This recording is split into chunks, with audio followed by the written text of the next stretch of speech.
This is my 15-minute no oil black bean chili. And this is one of the first recipes I ever created when I went vegan. There's a good reason for that. You know, if I learned one thing only when I first went vegan during that first year, and it was if the food sucks, no one's gonna eat it. It didn't matter if I had health problems, it didn't matter about the ethics. I knew if I was gonna have to eat lackluster, dainty food for the rest of my life, it just wasn't gonna work for me. Well, this chili is about the opposite of that. This chili is hearty and bold and packed with flavor. And this is exactly the type of meal that I like to eat today too. So the base for this chili is chilies. Now, you'll see a lot of people, they make chili and there's maybe a tablespoon of chili powder on the whole thing. I don't know how you can call it chili with a tablespoon of chili powder. That doesn't make any sense to me. For me, it's all about the chilies. And my chili of choice for this is an ancho powder. Now, an ancho is just, it's a dried chili that's got a really nice caramel fruity flavor to it. I think it goes really well with the black beans that we use in the recipe. If you don't have ancho powder, that's totally okay. You can use any sort of chili powder, but that ancho powder, and it is so delicious. And then I spike that with a little bit of smoky chipotle powder because I like my food spicy. To get started, what we're gonna do is caramelize an onion. Now the best way to do that is to get your pan to a medium-high heat before you start chopping, and that just lets the pan warm up. You'll notice there's no liquid in the pan. We're not doing any oil, but we're also not doing any liquid. You'll see some no-fat vegan recipes that call for adding some sort of water or broth in there to mimic what an oil does with the onion. But that's actually a mistake. What changes that onion from a nice fresh onion to a caramelized onion is the direct heat of this pan. It's that direct transfer of heat to the onion from some sort of source that's very intense. Usually that's oil, but since we're not using oil, that's the pan. If you add liquid to it, what's gonna happen is the onion's actually just gonna simmer. It's gonna take you forever to cook that liquid out and then caramelize the onion. So why add the liquid in the first place? So what I'm gonna do here is just get our onion chopped. So I just slice through the ends here, cut it in half, and then I just get that onion peeled. And then I get the rest of this stuff just discarded. And I'm gonna show you a trick. This is a cutting board management trick. So what I do is I cut down all the way through the onion, but not all the way across, and I just fan my knife right around that onion. And before I finish this off, I actually do that other half of the onion. So you can see the cutting board stays nice and organized this way. And then all I do is I just kind of move my knife up and down, run the onion through it. When I get to the top, flip it over, and I have this really nice diced onion.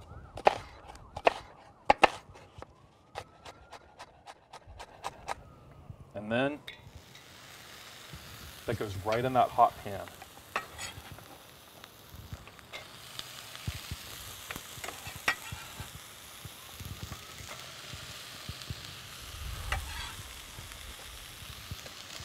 All of it.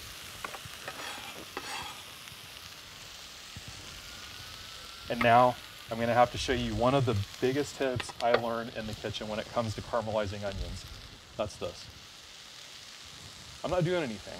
The reason for that is, like I said, what changes the nature of that onion is that the onion just sits there on the direct heat of the pan. And when you get in there and you stir it, you're taking that onion off the pan. So it's just gonna prolong the cook time. You're gonna turn this from a 15-minute black bean chili into a 20-minute black bean chili. You're still gonna get it done, but it's just gonna take you a little bit longer. Hang out, give the onions a stir about every minute or so. And what you're gonna see is they're gonna look the same for about 5 minutes. And then all of a sudden they're gonna brown, and they're gonna brown even faster, and they're brown faster. And within about 3 minutes, they're gonna go from looking like kind of undone onions to completely caramelized onions.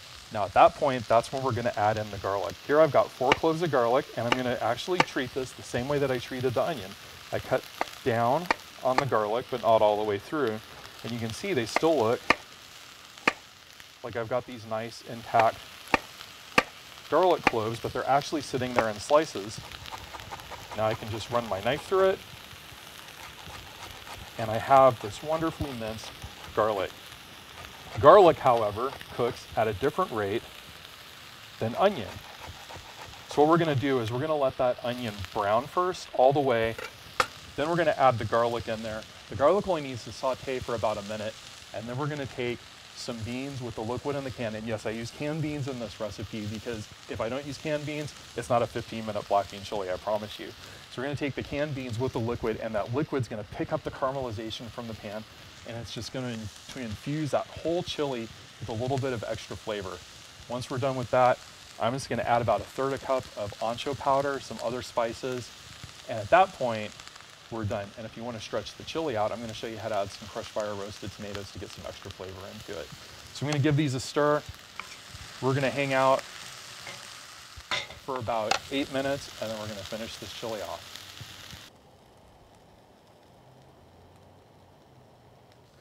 So it's only been about 7 minutes, and our onions have gotten really nice and browned. What I'm gonna do is turn the heat down a little bit to just a medium heat. I'm gonna add that garlic in and just give this a stir. Now this is particularly important when you're not adding any sort of oil to the pan, that as soon as you smell that garlic coming off the pan, that aroma wafting out of the pan, that you put some liquid into it, because that's gonna stop the garlic from getting bitter. Like I said, it only takes about a minute. In fact, it's already done. So what I'm gonna do is I'm gonna take that can of beans with the liquid, I'm gonna dump that right into the pan. Give it a stir. That liquid in there is gonna pick up the caramelization. It's going to infuse that chili sauce. And now we can just add all the ingredients. I add an egregious amount of chili to my chili because it's chili. I have 1/3 cup of ancho powder there. And like I said, I like my food spicy, so I take a pretty generous pinch of chipotle powder. If you don't like spicy food, you can actually use something like a smoked paprika in this, because smoked paprika is actually a chili powder. It's just the smoked kind that we usually see doesn't have any heat to it. Now I get that in there, I stir, take a pretty generous pinch of dried oregano, about a teaspoon. Same with my cumin. And then I take just a little bit of salt, because those beans are already salted in that can. And of course, if you want to avoid adding any sort of salt, you can do that. Now, to me, I just let this simmer a couple minutes. This is my ideal chili right here. I mean, it's just beans and a chili sauce. But if you want to stretch out your chili more, you really like that tomato flavor, you can add some fire roasted tomatoes to it. So all you do is you take about a cup to a cup and a half of crushed fire roasted tomatoes, and you just add that right to the pan and you let it simmer. Because you've added that, you want the flavors to melt a little bit longer, so you're probably gonna simmer it and then maybe an extra 3 minutes or so total. And then once it's done, we're gonna take this cilantro that I've got here, and I'm only gonna mince up a little bit. It doesn't have to be precise. It's gonna go in hot food, it's gonna get all wilted up. If you spend 5 minutes getting your cilantro nice and perfect, you're just gonna cry when it goes into the pan, because it's all gonna wilt up anyway. So don't worry about getting the cilantro perfect. Just let the chili simmer, and then take it off the heat, and then add just that touch, about a tablespoon of minced fresh cilantro to it. It's gonna give it just a really nice bright pop at the end, and it's done, and you get to eat. I love this dish because not only is it filled with bold flavors, it's incredibly healthy too. I mean, the tomatoes are full of lycopene, which is this great antioxidant. The beans are filled with fiber, calcium, iron, and they also happen to be my favorite bean too. Black beans go with just about any sort of Southwestern dish for me. This is the absolute perfect meal. All there is left to do is serve it up. I got this cool fancy cauldron to put it in. And I just take a few spoonfuls like that. I think that's a beautiful dish that we got done in less than 15 minutes. And I gotta take a bite.